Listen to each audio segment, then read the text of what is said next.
Hello, I'm Katrina Nolte, and I will be discussing why same-sex marriage should be legal. The first argument I will discuss, one I find the most ridiculous, is whether or not having children in a marriage is relevant. Then I will discuss the similarities between arguments against same-sex marriage and interracial marriage. From there, I will go into the differences between civil marriage and civil unions and how they are not equal, and then discuss how gay marriage pertains to the law. So, should law have any say in a marriage without reproduction? I don't think so. However, to some people this is a very important factor. But same-sex couples can have children, some from previous relationships, insemination, surrogate mothers, and adoption. So then comes the point, does having only one gender for the child matter? Conservative activists think so. They use research based upon single parents to account for the missing gender. The only problem with that is that there is only one parent. In same-sex couples, there are two people to help guide and teach the child. In another study, it shows that lesbians divide work between themselves more evenly. This helps teach children how to share and have teamwork. But all of this information came from a book called At Issue, Gay and Lesbian Families. Also along the lines of not being able to have children is an interracial argument that is quoted in the Chicago Tribune, saying, "When people of the same race marry, they cannot possibly have any progeny. And such a fact sufficiently justifies these laws which forbid their marriage." Knowing what we know now about interracial marriage, this is obviously untrue and ridiculous. Another former argument against interracial marriage, as quoted from Perez versus Lipton, each party seeking to marry a member of a different race has the right and the privilege of marrying within his or her own group. Similarly, in public hearings from 2000 against same-sex marriage, gay people are free to marry just like anyone else, as long as they marry a member of the opposite sex. Even though this sounds like a reasonable argument to some, this actually demeans marriage even further. What value does it put into marriage when you are telling people you should marry someone you don't love just because they're a member of the opposite sex?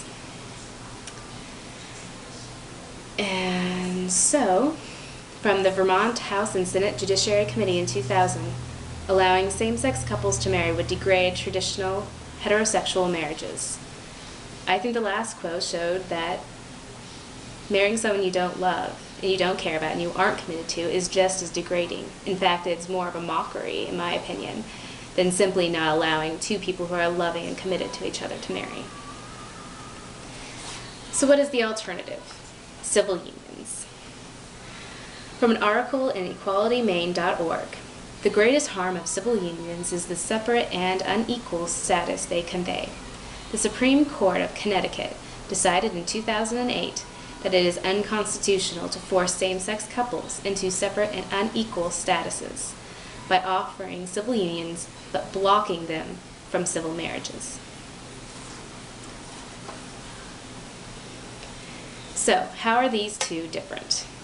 Well, in a civil marriage, there is federal recognition, joint taxes, Social Security, retirement, and social recognition. Civil unions is only recognized in that state. There are no joint taxes, no Social Security, retirement, and many other aspects. They simply are not the same.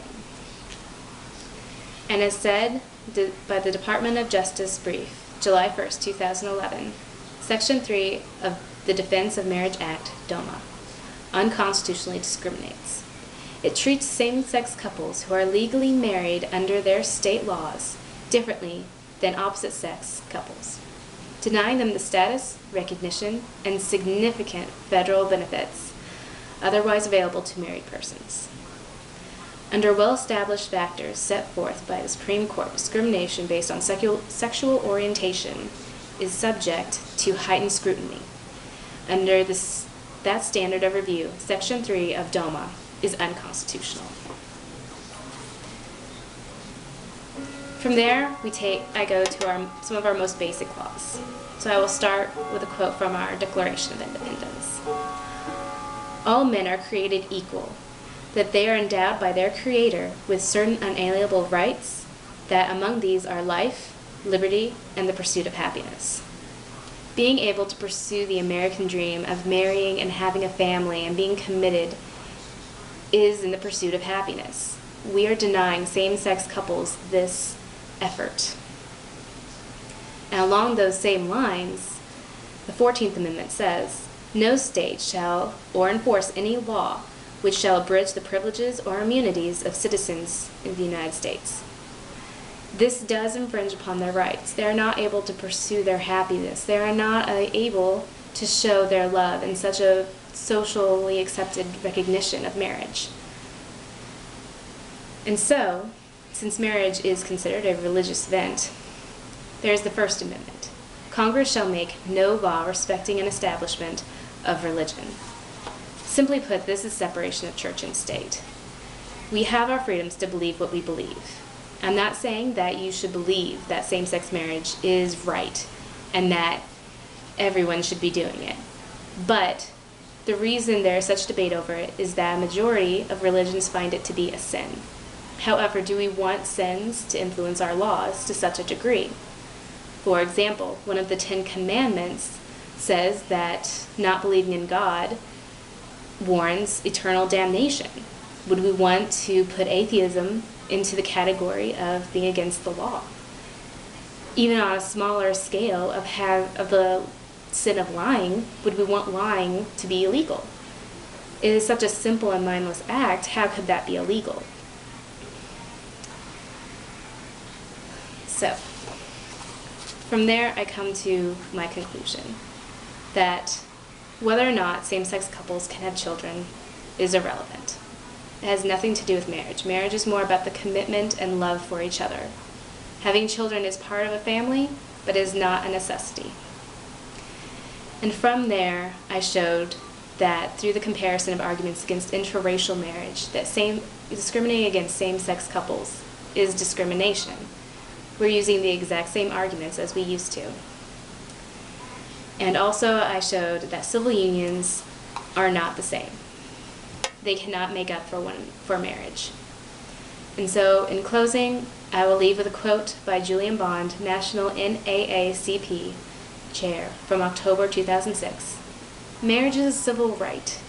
If you don't want gay people to marry in your church, good for you. But you can't say they can't marry in your city." Thank you.